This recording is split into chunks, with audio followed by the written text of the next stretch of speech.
নমস্কার, শুভ সন্ধ্যা। 2025 শেষ প্রান্তে এসে আমরা গুরুকুল অনুষ্ঠানে আজকে আলোচনায় থাকব। বিশেষ অতিথি হিসেবে আমাদের মাঝে রয়েছেন রায়গঞ্জের বিশিষ্ট সঙ্গীত শিল্পী। পরিচয়টা একটু বাদেই দিচ্ছি। 2026-এর শুরু আর 2025-এর শেষ, এই সন্ধিক্ষণে এসে আমরা আজকে আলোচনায় থাকব সঙ্গীত তথা সাংস্কৃতিক জগতের অতীত, বর্তমান এবং ভবিষ্যৎ নিয়ে একটা সুন্দর পরিবেশ, সুন্দর আলোচনার মধ্যে আজকের বিশেষ অতিথি হিসেবে আমাদের মাঝে উপস্থিত রয়েছেন রায়গঞ্জের বিশিষ্ট সঙ্গীত শিল্পী।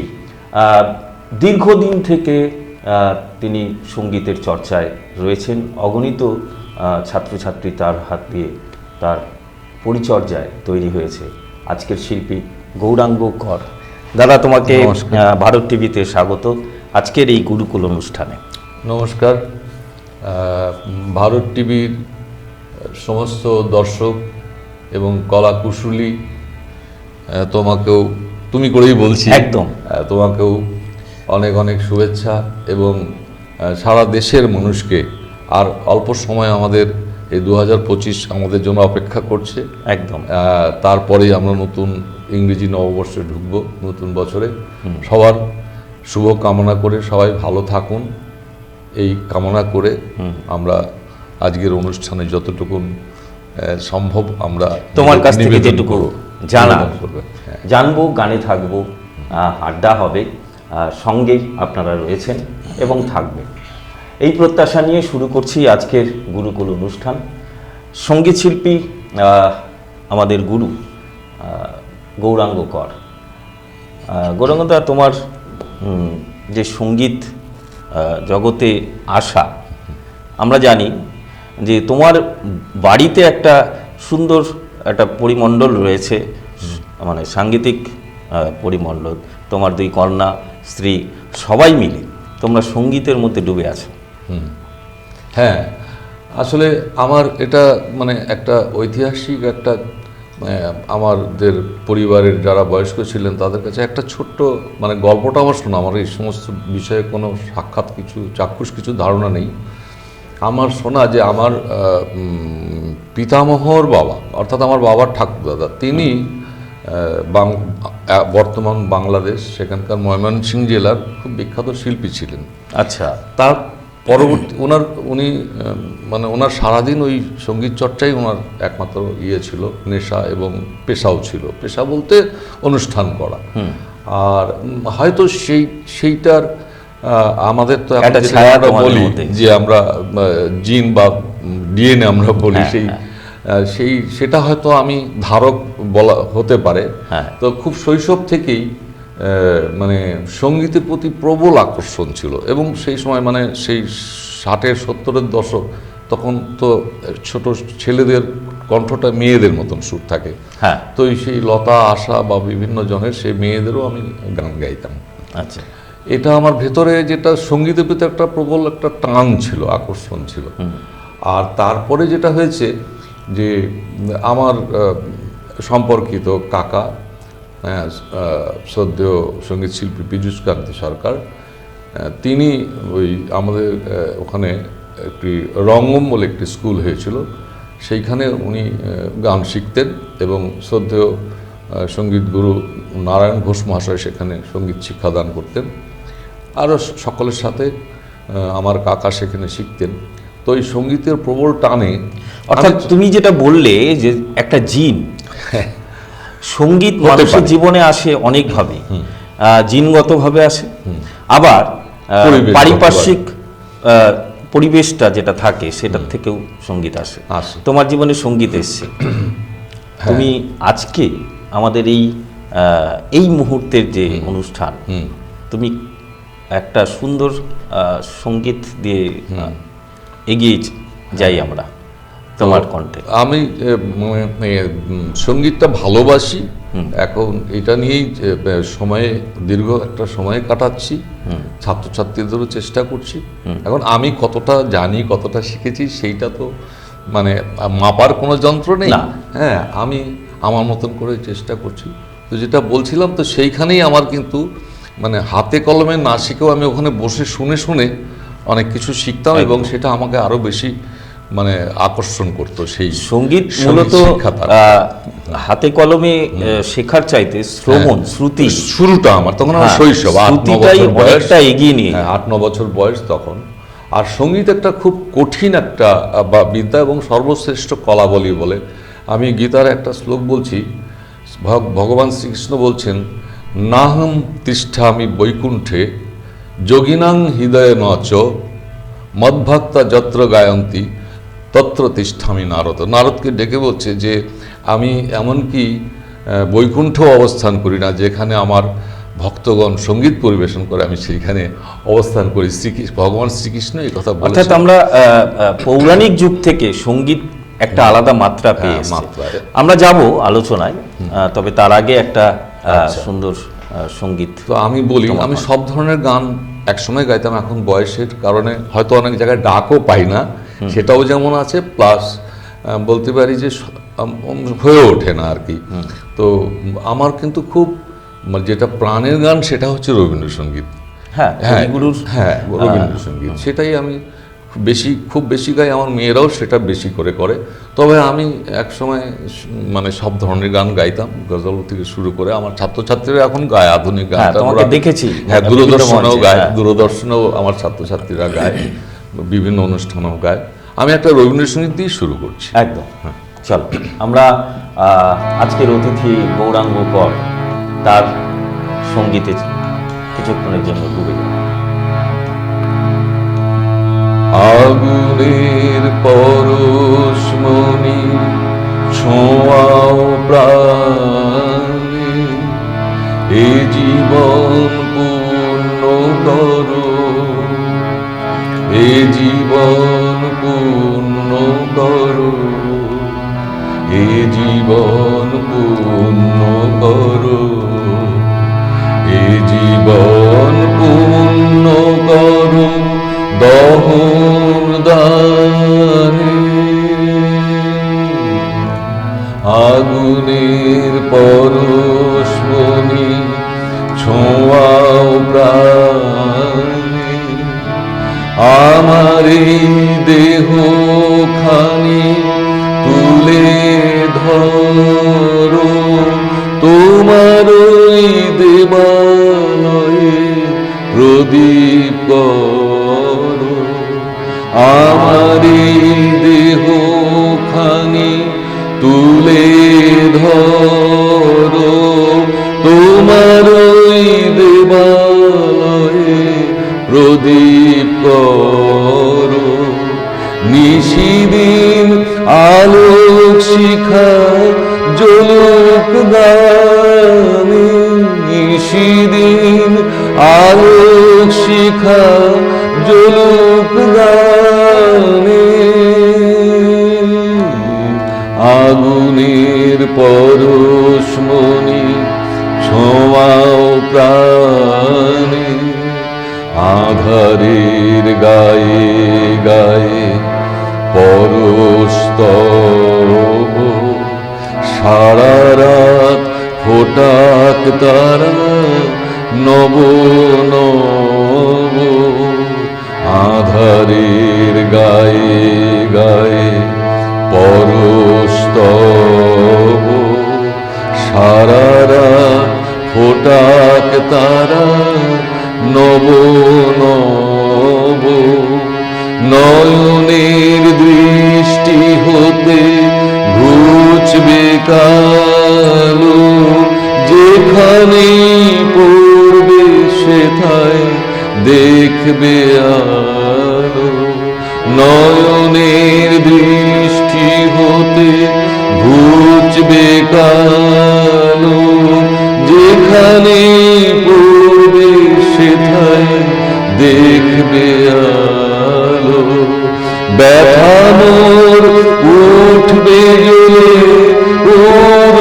ঊর্ধ্বপানে, ব্যথা মোর উঠবে জ্বলে ঊর্ধ্বপানে।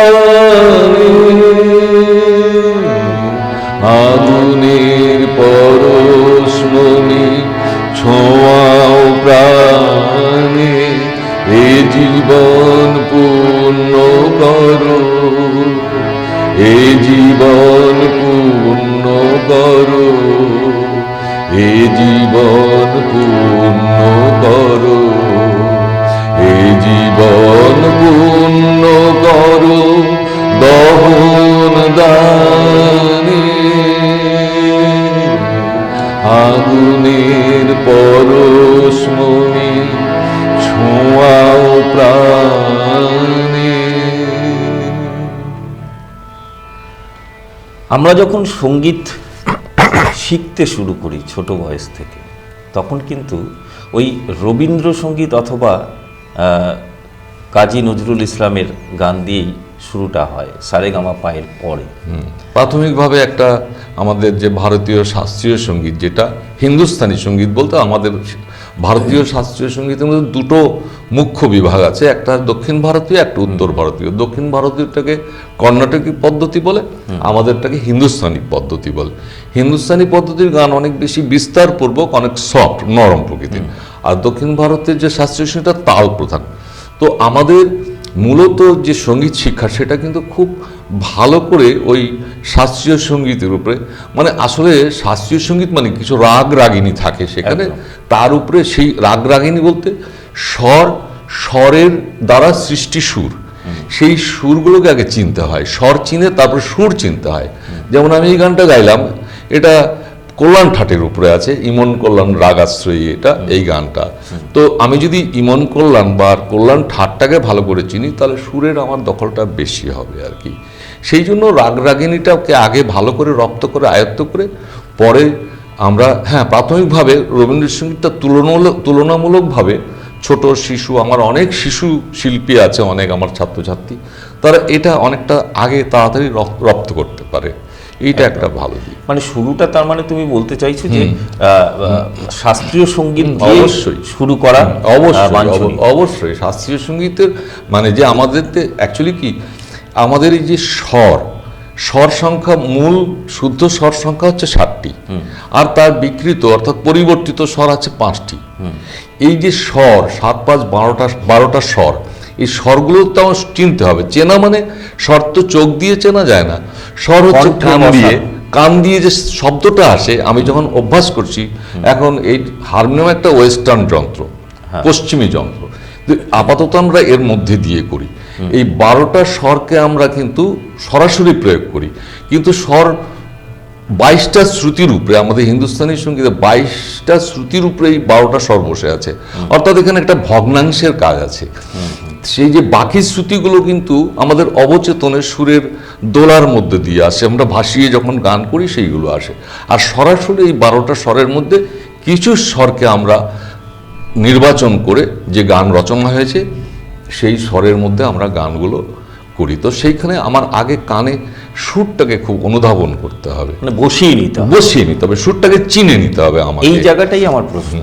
তুমি যখন সঙ্গীত চর্চা শুরু করলে বা গান শিখতে শুরু করলে, কেন বলছি, কেন জিজ্ঞেস করছি, তার উত্তর আমি একটু বাদে দিচ্ছি। আচ্ছা, সেই শুরুটা তোমাকে যারা গুরু তোমাকে শিখিয়েছে, প্রত্যেকটি স্বর, তারপরে তার পাল্টা অলঙ্কারগুলো, সেই জায়গাটায় দাঁড়িয়ে তোমার কোনো এক সময় মনে হয়েছিল যে এটা একঘেয়ামো হয়ে যাচ্ছে? এটা আমি বলি, এটা আর কি খুব আপেক্ষিক। মানে সঙ্গীত, আমরা যদি প্রকৃত অর্থে বলি যে আমরা সঙ্গীত শেখাই, সঙ্গীত কিন্তু সেই অর্থে শেখানো যায় না। সঙ্গীত একটা সহজাত একটা বিষয়, মানে যার ভেতরে অনেকগুলো উপকরণ থাকতে হবে। সঙ্গীতের ক্ষেত্রে সুর থাকতে হবে, তাল থাকতে হবে, লয় থাকতে হবে, বিবেচনা বুদ্ধি থাকতে হবে, এবং তার সঙ্গে সাহিত্য ভাষার সুন্দর একটা জ্ঞান থাকতে হবে, উচ্চারণ, বাচনভঙ্গি, এগুলো সবই সম্পৃক্ত এর সাথে। তো প্রথমে যারা গানকে যারা একেবারে ভালোবেসে, হ্যাঁ, আমাদেরকেও বাড়ি থেকে কেউ আমাদেরকে ধাক্কা দিয়ে পাঠায়নি না, ভালোবাসার জায়গাটা, ধরো যে একদম ছোট শিশু শিল্পী, তখনও মনে হয়েছে যে না, এইটাই মাধ্যম। আর তখন তো মূলত এইভাবেই সঙ্গীতটা অভিভাবক অভিভাবিকা যারা থাকেন, গার্জিয়ান যারা থাকেন, তারা যে পথে নিয়ে যেত সেই পথেই আমাকে যেতে হবে। হ্যাঁ, না, আরেকটা বিষয় ছিল, এখন যখন আমরা বিভিন্ন সমাজ মাধ্যমে আমরা যেমন সঙ্গীত ইউটিউব বা ফেসবুক এই সমস্ত মধ্যে দিয়ে আমরা গানটা তো সঙ্গীত তো শ্রুতিবিদ্যা, অবশ্যই শুনে শুনে শেখাটা ভীষণ প্রয়োজন। তো শুনে শুনে অনেকেই আছে খুব সুন্দর কণ্ঠের অধিকারী এবং সবকিছুই তার উপকরণগুলো শরীরে আছে, সে গানটা গাইছে, খুব ভালোই গাইছে গানটা, কিন্তু সে নিজে জানে না সে কোন নোটের উপর দিয়ে যাচ্ছে, কোন তালের উপর দিয়ে যাচ্ছে।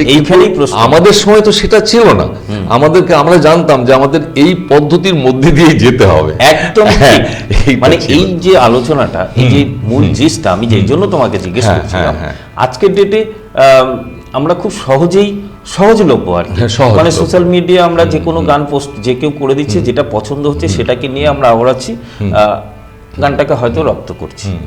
কিন্তু তোমাদের সময় যে পরিশ্রমটা তোমরা করেছো গানের মধ্যে ডুবে থাকা, সকাল বিকেল সন্ধ্যা, মানে প্রতি টাইম ধরে তোমাদের প্র্যাকটিস করতে হতো, তবে তুমি আজকে সঙ্গীত গুরু গৌরাঙ্গ কর, তবেই তো।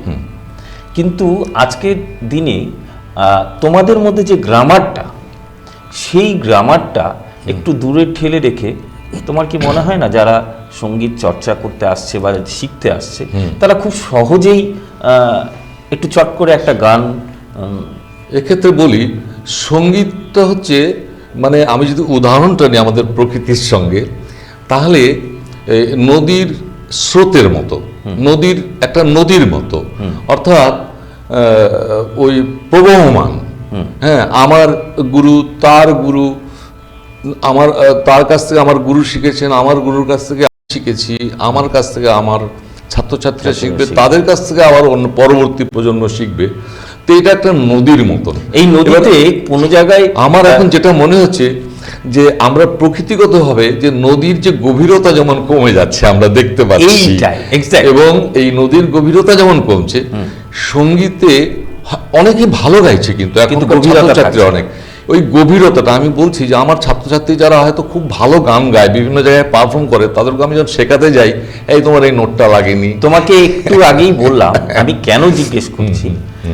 আসলে আপনারা যারা অভিভাবক অভিভাবিকারা আছেন, তারা নিজের ছেলে মেয়েদের সঙ্গীত চর্চা বা সঙ্গীতে ডুবাতে চাইছেন, কিন্তু সেক্ষেত্রে দাঁড়িয়ে অনেকেই আমরা ভুলে যাই যে আমাদের মূল কাঠামোটা সবার আগে অন্তত 2-3 বছর 5 বছর শাস্ত্রীয় সঙ্গীত, সেটাকে নিয়ে যাওয়া। আমি একটা ছোট্ট উদাহরণ দিয়ে শুধু দেখাতে পারি একটা জিনিস, যে আমাদের এই যে হিন্দুস্তানি পদ্ধতিতে যে শাস্ত্রীয় সঙ্গীত, মানে অর্থাৎ আমরা যেটাকে খেয়াল বলি, খেয়াল তো শুধু শাস্ত্রীয় সঙ্গীত তো খেয়াল না, খেয়াল আছে, ধ্রুপদ আছে, ঠুমরি আছে, তারপরের দিকে সেমি ক্লাসিক্যাল, ভজন, গজল এগুলো আছে।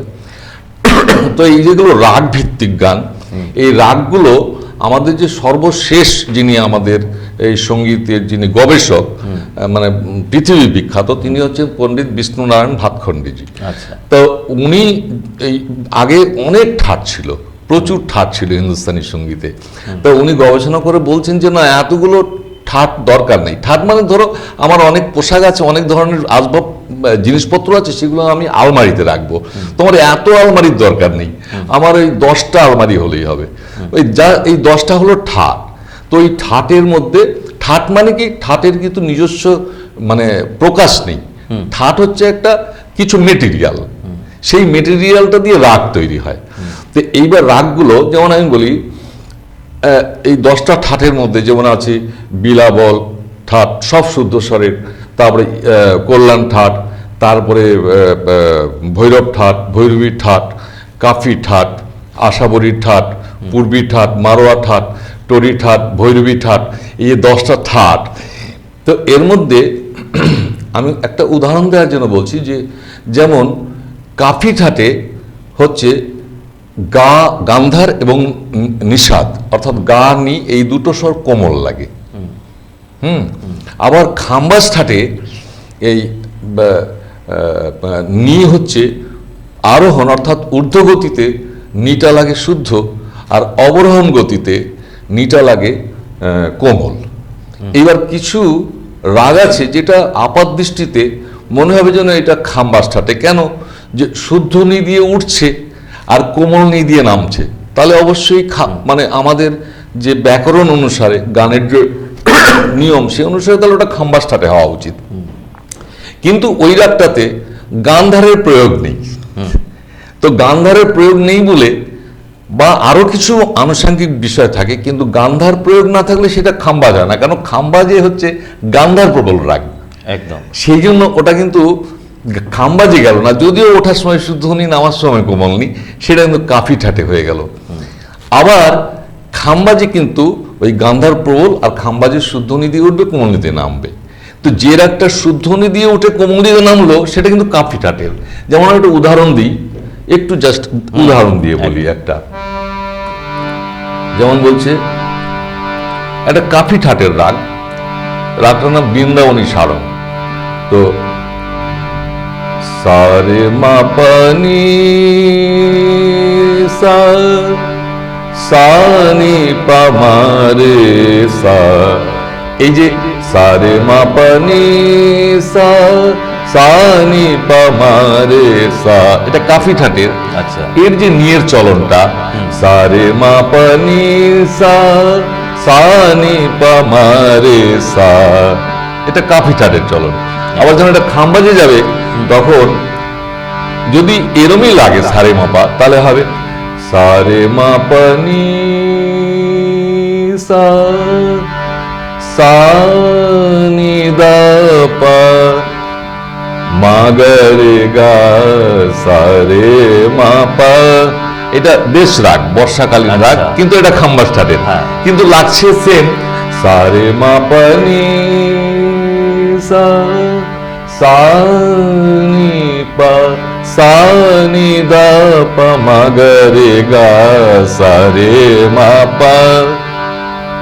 এই যে হ্যাঁ, बीत जात बरखालुत पिया न आए एरी एरी एरी बीत जात, এটা একতালের বন্দিশ।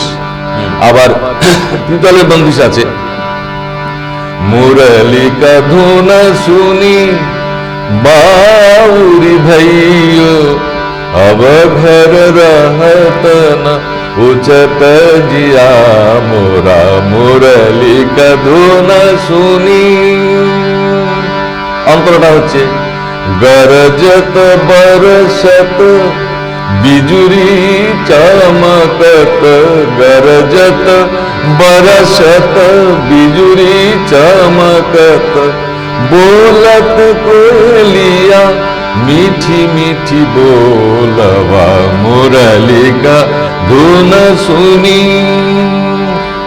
আচ্ছা, এই দেশ রাগ, বর্ষাকালীন রাগ, এর সঙ্গে আমরা যেটা বলছিলাম, যে আলোচনা করছিলাম যে আগে বেসিক আমরা যদি শাস্ত্রীয় সঙ্গীত শিখি তাহলে এসো শ্যামল সুন্দর, এসো শ্যামল সুন্দর, আনো তব তাপহরা ত্রিসাহরা সঙ্গ সুধা, বিরোহিণী চাহিয়াছে আকাশে শ্যামল সুন্দর। এটা দেশ রাগে। এই যে আমি একটু আগে বললাম যে ঠাট এবং রাগ এইগুলো জানা থাকলে গানের পারফেকশনটা বেশি হয়। এখন আমার বয়সজনিত কারণে হয়তো আমার কণ্ঠ একটু কাঁপছে বা কিছু, যাই হোক, আমার এখন 65 বছর বয়স, এটা প্রকৃতির নিয়ম। যাদের বয়স বাড়বে তখন গলা চেঞ্জ হবে, গলার কাজগুলো কমতে থাকবে, একটু স্বাভাবিক। তারপরেও যে বিষয়টা আছে, তুমি একটা অন্য জগতে ছিলে, খুব ভেরি রিসেন্ট সেই জগৎ থেকে তুমি না, সঙ্গীত আমার সারাক্ষণের জন্যই ছিল, সঙ্গীত আমার কর্মজীবনের সময়ও আমার সঙ্গীত ছিল, কর্মজীবন থেকে সঙ্গীত এখন পুরোপুরি সঙ্গীতের মধ্যে ডুবে গেছে। কিন্তু এখন বয়স তো একটা 65 বছর বয়স, বয়স তো একটা ফ্যাক্টর। আমি যে প্রশ্নে যাচ্ছি সেটা হচ্ছে যে আমাদের অভিভাবকদের মধ্যে আজকাল একটা প্রবণতা থেকে গেছে আর কি। তোমাদের সময় যখন ওই যে যন্ত্রগুলো আজকের ডেটে মানে যে ডিভাইসগুলো আমরা পাই, বিশেষ করে সোশ্যাল মিডিয়ায়, আমরা চট করে একটা গান পেলাম, চট করে গানটা তুলে নিলাম, খুব সুন্দর করে গেয়ে ফেললাম। রপ্ত করে নেওয়া যায়, বারে বারে বারে শুনে সেটাকে কিন্তু- রপ্ত করে নেওয়া যায়। তোমার মতো গুরু যদি তৈরি না হয়, হুম, পরবর্তীতে শেখাবে কার? এটা তো আমার ছাত্রছাত্রীদের বলি, আমি খুব আক্ষেপ আমার এটা, যে শাস্ত্রীয় সঙ্গীতের যে আমি যতটুকু জানি এই ছোট ছোট বিষয়গুলো যেগুলো শিখতে একসময় আমাদের অনেক দূরে দূরে যেতে হতো।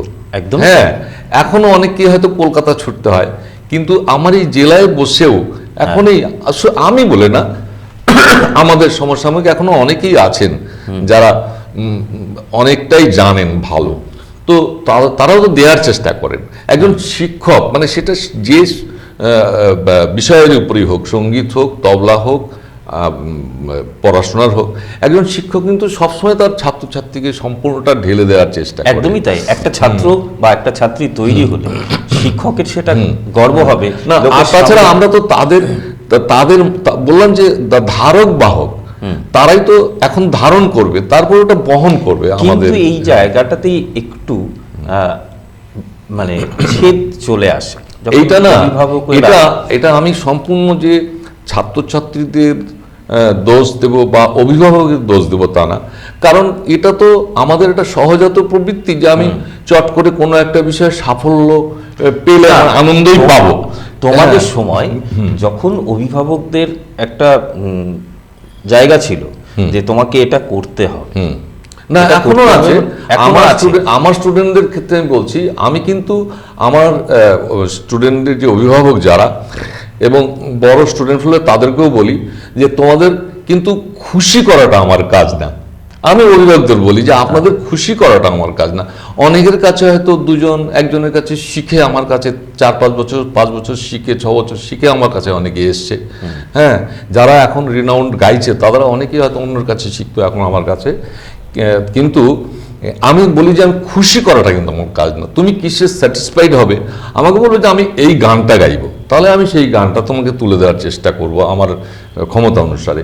কিন্তু তুমি এটা রপ্ত করতে পারছো না, তোমার কণ্ঠে আসছে না, তুমি এটা লয় বুঝছো না, তাল বুঝছো না, ছন্দ বুঝছো না, এমনকি তুমি ভাষাটা রপ্ত করতে পারো না। এই যে রবীন্দ্রনাথের যে এক একটা মানে কবিতা, মানে গানের যে এক একটা যে লিরিক্স, সেই লিরিক্সগুলো কিন্তু একটা বড় বড় একটা ঘটনা, মানে একটা দৃশ্যপট তৈরি হয় গানটা গাওয়ার পরে, গানটা অনুধাবন প্রত্যেকটা, করলে। হ্যাঁ, গানেই একটা ছবি রয়েছে। কিন্তু এই অভিভাবক বলি বা আমরা শিক্ষার্থী বলি, ছাত্রছাত্রী বলি, সবারই কিন্তু, আর বিশেষ করে শিল্প জগতে শিল্পীরা একটু লোভী হয়। মানে কোথাও গান গাইতে যদি আমাকে বলা হয় আপনি 2টো গান গাইবেন, আমি হারমোনিয়ামটা পেলে হয়তো আমি ভাবি যে 4টা গান গাইবো, কিন্তু এটা থাকে, এটা কোনো দোষের না। এটা একটা শিল্পীরই থাকা উচিত। হ্যাঁ, কিন্তু এটা দোষের না।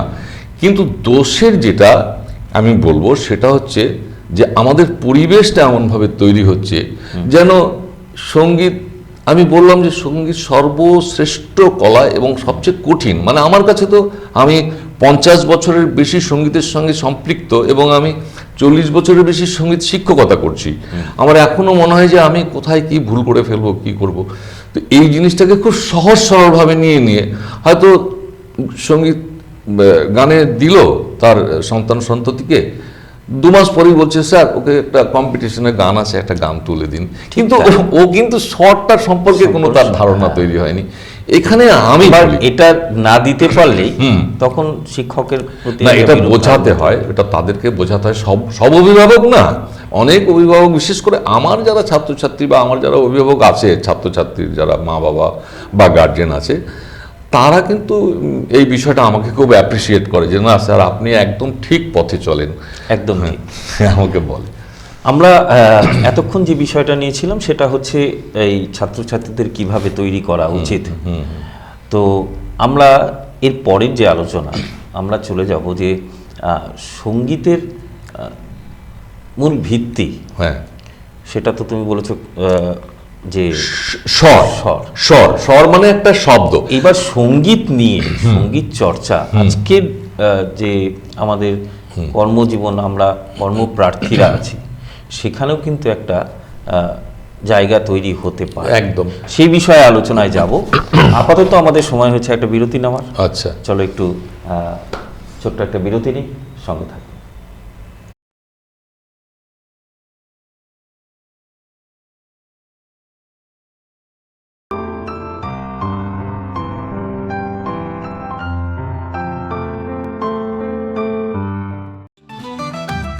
রেডিমেড পোশাকের মনকাড়া কালেকশন নিয়ে এবার হাজির রায়গঞ্জের বসন্ত স্টোর্স। একই ছাদের নিচে পেয়ে যাবেন লেহেঙ্গা, চুড়িদার, শাড়ি, ব্লেজার সহ ছোট বড় সবার মনের মতো পোশাক। তাই আর দেরি নয়, আজই আসুন বসন্ত স্টোর্সে। আমাদের ঠিকানা বিধাননগর মোড়, NS রোড, রায়গঞ্জ, উত্তর দিনাজপুর।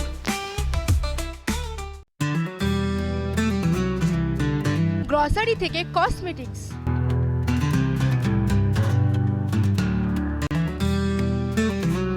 আপনার যে কোনো প্রয়োজনীয় জিনিস পেয়ে যাবেন একই ছাদের তলায়। আমাদের ঠিকানা LIC মোড়, রায়গঞ্জ, উত্তর দিনাজপুর। চোখের সমস্যা বাড়ার আগেই আজই আসুন জীবন রেখা হসপিটাল, আপনার পরিবারের নতুন ভরসা। আপনার স্বপ্ন এবার আপনার শহর রায়গঞ্জে।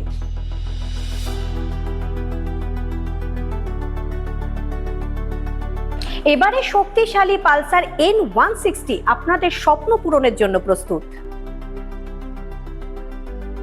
সবচেয়ে কম দামে এবং আকর্ষণীয় ছাড়ে পেয়ে যাবেন আপনার স্বপ্নের বাইকটি। মাত্র 5,999 টাকা ডাউন পেমেন্টে করুন আপনার স্বপ্ন পূরণ। এছাড়াও থাকছে 6,000 টাকা পর্যন্ত ডিসকাউন্ট এবং 10 বছরের ওয়ারেন্টি ও 2 বছর ফ্রি সার্ভিসের সুবিধা। সাথে থাকছে আরও অতিরিক্ত সেভিংসের সুযোগ। তাই আজই আসুন বাজাজ হুইলসে। আমাদের ঠিকানা পূর্ব অশোকপল্লী, পুরনো জাতীয় সড়কের পাশে, রায়গঞ্জ, উত্তর দিনাজপুর।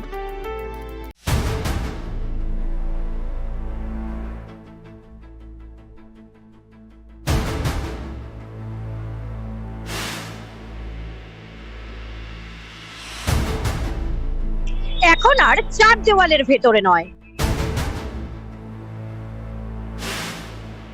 এবার সরাসরি আপনার মুখোমুখি।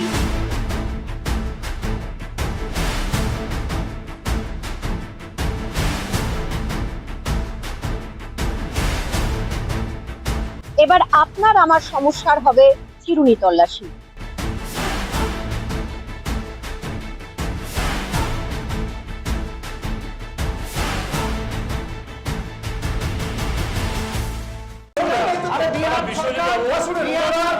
রায়গঞ্জের উন্নয়নে কি এক হবে শাসক বিরোধী? ঝগড়া নয়, রাজনৈতিক বিতর্ক দেখুন সাপ কথায় ভারত টিভিতে।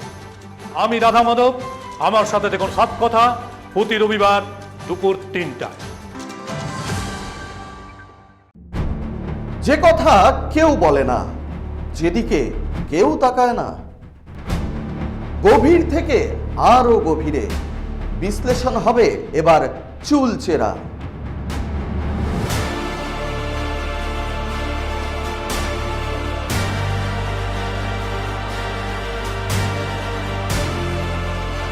কারোর দাবেদারি নয়।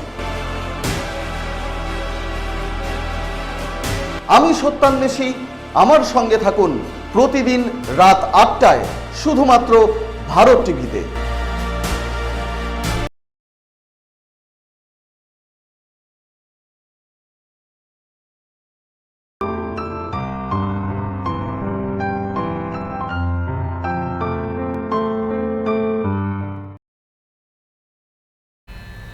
ফিরে এলাম বিরতির পর। সঙ্গে রয়েছে আজকের গুরুকুল অনুষ্ঠানে রায়গঞ্জের বিশিষ্ট সঙ্গীত শিল্পী আমাদের গুরু গৌরাঙ্গ কর।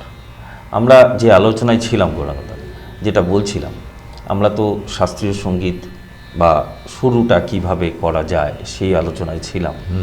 কিন্তু অনেকেই বলতে শুনেছি সঙ্গীত না, এটা নিয়ে বেশি নড়াচড়া করা বেশি দরকার নেই, ও 2-4টে গান শিখলো, তারপর তো বিয়ে দিয়ে দেবো, চাকরি হয়ে যাবে, সেখানেই স্টপ। অথচ দেখা গেল সেই ছেলেটি বা মেয়েটি আজকের চাকরির যা বাজার, সেই জায়গাটা দাঁড়িয়ে কোনো কিছু একটা সংস্থান করতে পারলো না। সঙ্গীতটা কি তার সাথ দিতে পারে না? হ্যাঁ, এই বিষয়টা বলি, এটা তো আমাদের সমাজে বিভিন্ন বিষয় নিয়ে বিভিন্ন ধরনের ভ্রান্তি বা ভুল ধারণা থাকে। সঙ্গীত নিয়ে আমার ধারণা আছে। আমার ফেসবুকে আমি মাঝে মাঝে কিছু কিছু লিখি, তো আমার ফেসবুকে আমি একটা লেখা লিখেছিলাম, যদিও খুব খুব গুরুত্বপূর্ণ লেখা মানুষ পড়তে চায় না আজকাল। কিছু দৃশ্যতে যেই ছবিগুলো খুব আকৃষ্ট করে তার মধ্যেই মানুষ বেশি মনোনিবেশ করে। তা সেখানে আমি লিখেছিলাম, সঙ্গীত কিন্তু শুধু বিনোদনের একটা বিষয় না, সঙ্গীতের অনেকগুলো অবজেক্টিভস রয়েছে, উদ্দেশ্য যেটাকে আমরা বলি। হ্যাঁ, তো তার মধ্যে যেমন একটা আমাদের যে শ্বাস প্রশ্বাস ক্রিয়া, অর্থাৎ এটা শারীরিক বলছি, শ্বাস প্রশ্বাস ক্রিয়া, রক্ত সঞ্চালন। আমরা গান, শীতের দিনে আমি গান প্র্যাকটিস করতে করতে যদি সোয়েটার পরা থাকে সোয়েটারটা খুলে ফেলতে হয়, অর্থাৎ রক্ত সঞ্চালনটা খুব রেগুলার বেসিসে খুব ত্বরান্বিত হয়। অর্থাৎ তুমি এটা বলছো এটা একটা শরীরের একটা এফোর্টলেস যোগা আমরা যেটাকে বলি, শ্বাস প্রশ্বাসের ক্রিয়া। তারপরে হচ্ছে যে একটা সামাজিক স্বীকৃতি, এগুলো আছে। তারপরে আমাদের মানসিক একটা শান্তি, সঙ্গীত আমাদের সমস্ত যে শরীরের যে আমাদের যে চিন্তাগুলো যে আছে, আমরা তো চিন্তাগুলো তো বিক্ষিপ্ত থাকে, কিন্তু যখন আমরা সঙ্গীত চর্চা করি বা আমরা যখন শুনি গান, তখন আমাদের সেই চিন্তাটা, মস্তিষ্কের চিন্তা যে বিভিন্ন ধারাগুলো এক জায়গায় এসে মনটাকে স্থির করে, অর্থাৎ সাংঘাতিকভাবে মনস্থির বা মনসংযোগের একটা বিষয়। হ্যাঁ, এবং আমাদের ধৈর্য যেটাকে বলে, সঙ্গীত সাধনা করলে তাকে অবশ্যই ধৈর্যশীল হতে হবে। সুতরাং এই ধৈর্যের একটা প্র্যাকটিস, এবং সর্বোপরি হচ্ছে যে এটা একটা আর্থসামাজিক একটা ব্যাপার আছে। কারণ আমরা একটা কথা মনে করব, হ্যাঁ, আজকের দিনে দেখবে বিভিন্ন ঘরে শিশুদের মানসিক একটা অশান্তির একটা জায়গা থাকে। আমার এরকম 3 জন স্টুডেন্ট আছে যাদের আমি তাদের অভিভাবকদের বলেছি তাদের কিন্তু সেই অর্থে সঙ্গীত কোনোদিন হবে না। যে ছেলেটা স্কুলে, যাই হোক, স্কুলে তো এখন বছর বছর ধাপটা এগিয়ে যায়। তুমি যে কথাটা বললে তাকে যদি সঙ্গীতের মধ্যে ডুবিয়ে রাখা যায়, হ্যাঁ সেটাই বলছি। তো ও তার নিজের যে পড়াশোনা, সিলেবাসের বই স্কুলের, তার 2টো লাইনে হয়তো সে ঠিকঠাক মুখস্থ রাখতে পারে না, অথচ তার শব্দটা যাই হোক, সাউন্ড যাই হোক, সঙ্গীতের মধ্যে ওই ছেলেটি 4টা-5টা খেয়াল গাইছে, 5-7টা গান গাইছে, এবং সেটা একদম ঠিক ঠিক গাইছে। তার হয়তো সেটা সুন্দর লাগছে না, মনে সে একটা তার যে মনের স্থিরতাটা অনেক বৃদ্ধি হয় সঙ্গীতের মধ্যে দিয়ে, খুব শক্তিশালী হয়, চিন্তা ভাবনাটা শক্তিশালী হয়, ধৈর্যশীল। মানুষের তো ধৈর্যটা একটা বিরাট বিষয় না, মানুষের জীবনে, কর্মজীবনে হোক, তার ব্যক্তি জীবনে বা সমষ্টি জীবনে, তো এটা খুব দরকার। আর হচ্ছে যে এই সঙ্গীত এখন বিভিন্ন চিকিৎসা বিজ্ঞানে অন্তর্ভুক্তি হয়েছে, সেটা আমাদের বৈদিক যুগ থেকেও ছিল, কিন্তু এখন এটা বিশেষ করে গবেষণা হচ্ছে। আমি বললাম যে আমার 3 জনের স্টুডেন্ট আছে যাদেরকে এটা আমি থেরাপি বলতে পারি, মিউজিক থেরাপি, এবং সেটা কিন্তু রেফার্ড বাই নিমান্স ব্যাঙ্গালোরের। হ্যাঁ, একটা কেস রেফার্ড বাই নিমান্স, এরকম আছে, এবং এখানকারও চিকিৎসকরা বলছে যে ওকে সঙ্গীতের মধ্যে রাখুন। তো এই যে একদম সঠিক বলতে তুমি কোন ধরনের সঙ্গীতের কথা? আমি বলি সঙ্গীত আমরা হয়তো সঙ্গীতের একটা ডেফিনেশন আছে। সঙ্গীত হচ্ছে গীত, বাদ্য এবং নৃত্য, এই 3টে কলার সমষ্টি হচ্ছে সঙ্গীত, যাকে আমরা ইংরেজিতে মিউজিক বলি, নট সং। সং হলো তার একটা উপকরণ, একটা পার্ট, অর্থাৎ গীত হলো সং। তার সঙ্গে যখন ছন্দ, নৃত্যের ছন্দ এবং বাদ্য, এটা যখন একত্রিত হয়ে যখন একসাথে তার প্রকাশ হয়, গীত, বাদ্য, নৃত্য, এই 3 কলার একত্র প্রকাশ বা পরিবেশন, সেটাই হচ্ছে সঙ্গীত। আমরা হিন্দি গান শুনি, বেশিরভাগই মিউজিক বেস, সেখানে ডিগ ডিগ ডিগ ডিগ আওয়াজটা যদি জোরে না হয়, সেই মিউজিক আমাদের কানে লাগে না। এটা নিয়ে আমার একটু দ্বিমত পোষণ করি আমি, যে আমি যদি বলি যে আমরা ওই বললাম যে সঙ্গীতের যে সংজ্ঞা, সেই অনুসারে কিন্তু আমরা যা শুনতে পাই সব সঙ্গীত না। এখন রাস্তা দিয়ে একটা খুব জোরে ডিজে বেজে একটা নৃত্য পরিবেশন করতে করতে সবাই যাচ্ছে, সেটা কিন্তু একটা আলাদা আঙ্গিকে, একটা আলাদা বিষয়বস্তুর উপরে এবং আলাদা একটা দৃষ্টিকোণ থেকে সেটা তৈরি। অর্থাৎ একটা অনুষ্ঠানে নাচবো, আনন্দ করবো, হই হুল্লোড় করে, কিন্তু ওই সঙ্গীত কেউ শোনে না। না। আমি মানে তুমি এই যে থেরাপির কথা বলছো, ওই সঙ্গীত না না না, ওটা কেউ এমনিতেও আমি বলছি, যারা ওই নাচছে, যারা ওখানে আছে, তারা ওই গানটার 10টা লাইনের মধ্যে একটা লাইনও মুখস্থ বলতে পারবে না।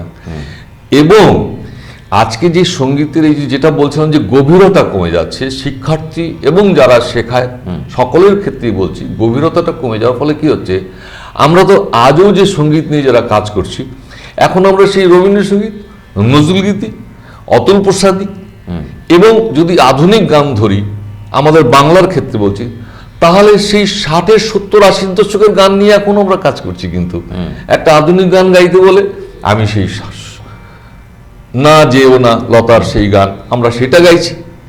কিন্তু আমি তখন তো গান সৃষ্টি হতো কম। কেন? হ্যাঁ, কেন এই যে বললাম লতার গানটাই বা আমরা না, এটা কারণটা হচ্ছে যে আমি বলছি যে এই যে রবীন্দ্রনাথের যে এক একটা গানের সঙ্গে যে সুরের যে সম্পর্ক থাকে, সেই সম্পর্কটার মধ্যে একটা বিজ্ঞান আছে, একটা বিশেষ চিন্তা আছে। হ্যাঁ, যেমন রবীন্দ্রনাথের একটা গানের আমি একটা লাইন দিয়ে বলি, এটা রাবেন্দ্রিক তালের উপরে, ঝম্পক তালের উপরে, 5 মাত্রার তাল। বলছে, এই তো তোমার আলোক ধেনু সূর্য তারা। তাহলে সূর্যটা কত দূরে, এই সুর দিয়ে কিন্তু সূর্যটাকে মডিফাই করা হয়েছে, জাস্টিফাই করা হয়েছে। হ্যাঁ, এই তো তোমার আলোক ধেনু সূর্য তারা। এই যে রবীন্দ্রনাথ ঠাকুর বা তৎকালীন যারা গান লিখেছেন, তারা যে এই যে কথার সঙ্গে তার যে বক্তব্যটার সঙ্গে দৃশ্য, তো তার যে সুরের সম্পর্ক, সেটা তৈরি হয়েছে এবং সেটা তাদের জ্ঞানের মধ্যে দিয়ে হয়েছে। আজকে যদি আমি প্রতিদিন একটা করে গান রচনা করছি, যেমন তেমন সুর দিচ্ছি, সেটা তো তার সঙ্গে সেই সুরটা আমার সম্পূর্ণ হবে না। যে কারণে 70-80 দশকে কলকাতা আমাদের যে স্টুডিওগুলো, সেখানে হয়তো সারাদিনে 5টা গান রেকর্ডিং হতো, তার মধ্যে 4টা গান হিট হতো। আজও সেই 4টা গান আমাদের কানে কানে বাজে, আমরা এখন করি। আজকে 5000 গান প্রতিদিন তৈরি হচ্ছে। আমাকে আধুনিক আজকের দিনের যারা শিল্পী বা ছাত্রছাত্রী, তারা আমাকে আজকের দিনের বছরে 5টা গান আমাকে আইডেন্টিক্যালি বলুক তো যে এই 5টা গান আমাদের মুখস্থ আছে বা এই 5টা গান আমাদের মনে ধরছে। আমরা আলোচনায় ছিলাম, আবারও একটু গানে ভেসে যাই। ঠিক আছে। তুমি নজরুল গীতি গাইতে?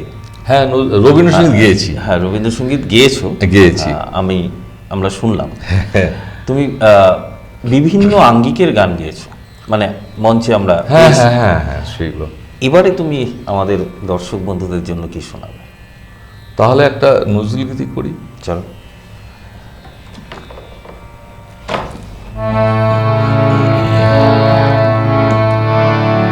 আচ্ছা, এটা মানে আমাদের রবীন্দ্রনাথের গানে যেমন বিভিন্ন পর্যায়ে রয়েছে এবং বিভিন্ন আঙ্গিক রয়েছে, তেমনি নজরুলেরও গানের বিভিন্ন আঙ্গিক রয়েছে আর কি। এটা যেমন ভাটিয়ালি নজরুলের।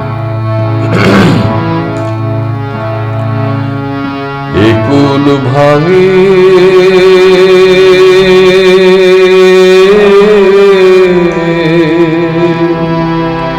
ও কুল গরে রে, এই তো নদীর খেলা। একুল ভাঙে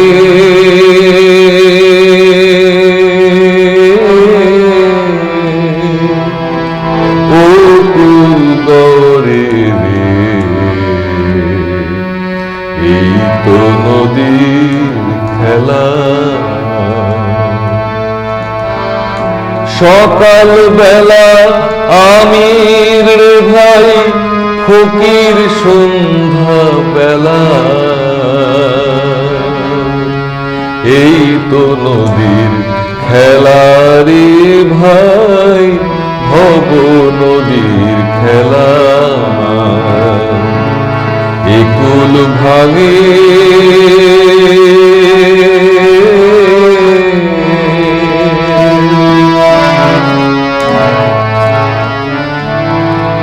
সেই নদীর ধারে কোন ভরসা ওরে বেধুন বাঁধলি বাসা সেই নদীর ধারে কোন ভরসা ওরে বেধুন বাঁধলি বাসা সুখের আশা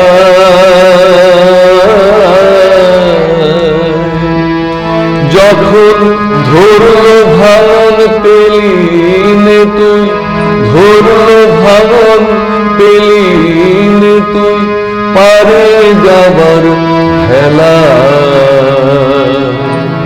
এই তো নদীর খেলা রে ভাই ভব নদীর খেলা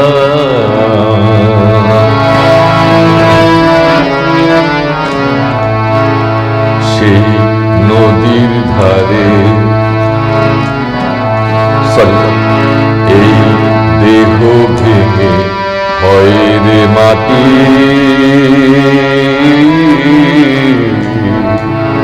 মাটিতে হয় দেহ যে কুমোর গড়ে সেই দেহ যে কুমোর গড়ে সেই দেহ তার খোঁজ নিল না কেহ রে ভাই খোঁজ নিল না কেহ রাতে রাজা সাজে নাট মহলে দিন ভিক্ষা মেঘে পথে চলে রে রাতে রাজা সাজে নাট মহলে দিন ভিক্ষা মেঘে পথে চলে রে শেষে শ্মশান ঘাটে গিয়ে দেখে শ্মশান ঘাটে গিয়ে দেখে সবই মাটির ভেলা এই তো নদীর খেলা রে ভাই ভব নদীর খেলা একুল ভাঙে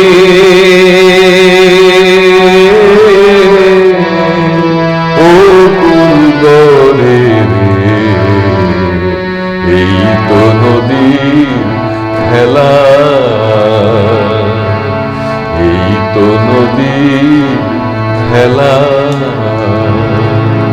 এই তো নদীর খেলা অসাধারণ। মানে পুরো পরিবেশটাই বদলে দেয়। হ্যাঁ, আঙ্গিকগুলো আলাদা আলাদা না, সব আঙ্গিক আলাদা। নজরুলকে অনেকে বিদ্রোহী কবি বলে আখ্যায়িত করে, সেটা ঠিকই আছে, অনেক গবেষণার ফসল সেটা।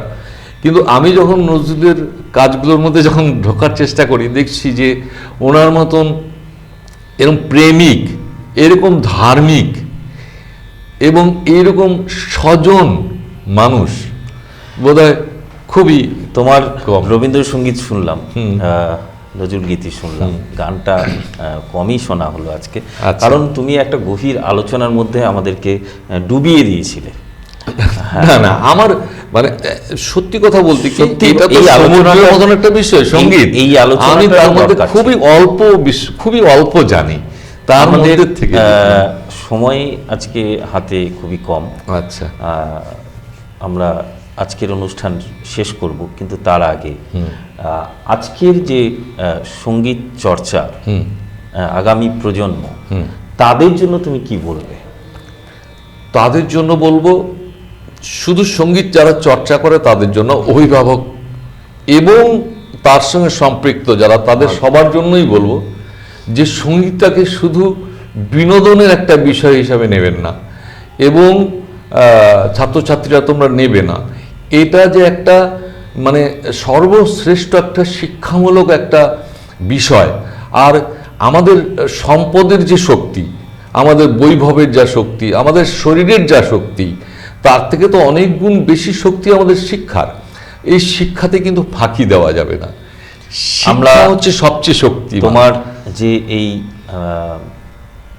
উপলব্ধি আমার দর্শক বন্ধুদের সাথে আমি নিজেও মনে রাখবো এবং চেষ্টা করব সেইভাবে সেই দিকে এগিয়ে যাওয়ার। ফাঁকি দেওয়া যাবে না এবং সঠিকভাবে সঙ্গীতটাকে চর্চা করতে হবে। আগামী দিন তোমার যে যে শেষ করেও শেষ করা গেল না, বা তোমার যে বাকি অংশটুকু সেটা কিন্তু শোনার অবশ্যই অপেক্ষায় রইলাম। অবশ্যই। আর তো গান আগামী বছর 2026 সাল তোমার তোমার পরিবারের সকলের খুব ভালো কাটুক, একটা সুন্দর পৃথিবী আমরা উপহার পাই। সকলের ভালো কাটুক, তোমারও ভালো কাটুক। আপনারা যারা দেখছেন দর্শক শ্রোতা থাকবেন, সবাই আমার দেশের সব মানুষ ভালো থাকুক। অগ্রিম শুভেচ্ছা জানিয়ে নববর্ষের শুভেচ্ছা অনুষ্ঠান জানাচ্ছি। শেষ করছি। নমস্কার। নমস্কার।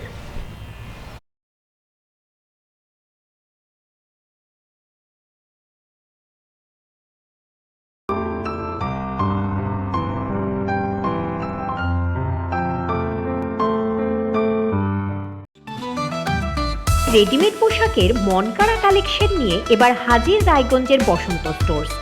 একই ছাদের নিচে পেয়ে যাবেন লেহেঙ্গা, চুড়িদার, শাড়ি, ব্লেজার সহ ছোট বড় সবার মনের মতো পোশাক। তাই আর দেরি নয়, আজই আসুন বসন্ত স্টোর্সে। আমাদের ঠিকানা বিধাননগর মোড়, NS রোড, রায়গঞ্জ, উত্তর দিনাজপুর।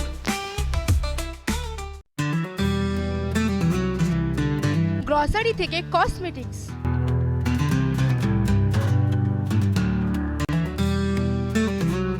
আপনার যে কোনো প্রয়োজনীয় জিনিস পেয়ে যাবেন একই ছাদের তলায়। আমাদের ঠিকানা LIC মোড়, রায়গঞ্জ, উত্তর দিনাজপুর। চোখের সমস্যা বাড়ার আগেই আজই আসুন জীবন রেখা হসপিটাল, আপনার পরিবারের নতুন ভরসা। আপনার স্বপ্ন এবার আপনার শহর রায়গঞ্জে।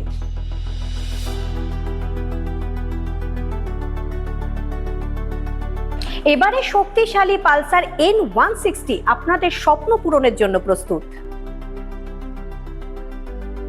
সবচেয়ে কম দামে এবং আকর্ষণীয় ছাড়ে পেয়ে যাবেন আপনার স্বপ্নের বাইকটি। মাত্র 5,999 টাকা ডাউন পেমেন্টে করুন আপনার স্বপ্ন পূরণ। এছাড়াও থাকছে 6,000 টাকা পর্যন্ত ডিসকাউন্ট এবং 10 বছরের ওয়ারেন্টি ও 2 বছর ফ্রি সার্ভিসের সুবিধা। সাথে থাকছে আরও অতিরিক্ত সেভিংসের সুযোগ। তাই আজই আসুন বাজাজ হুইলসে। আমাদের ঠিকানা পূর্ব অশোকপল্লী, পুরনো জাতীয় সড়কের পাশে, রায়গঞ্জ, উত্তর দিনাজপুর।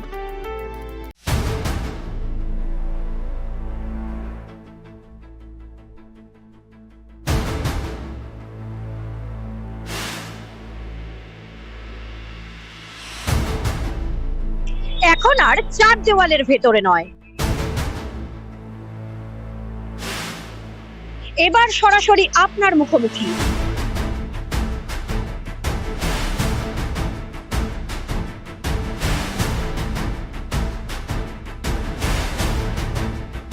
এবার আপনার আমার সমস্যার হবে চিরুনি তল্লাশি।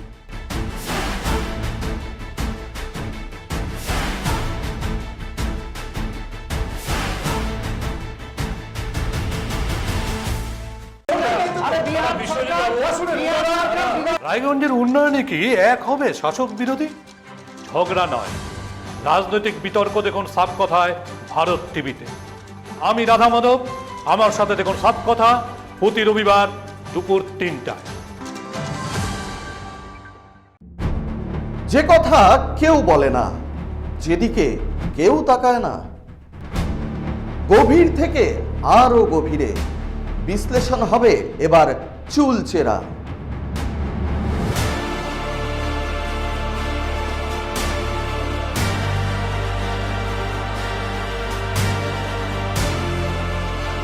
কারোর দাবেদারি নয়।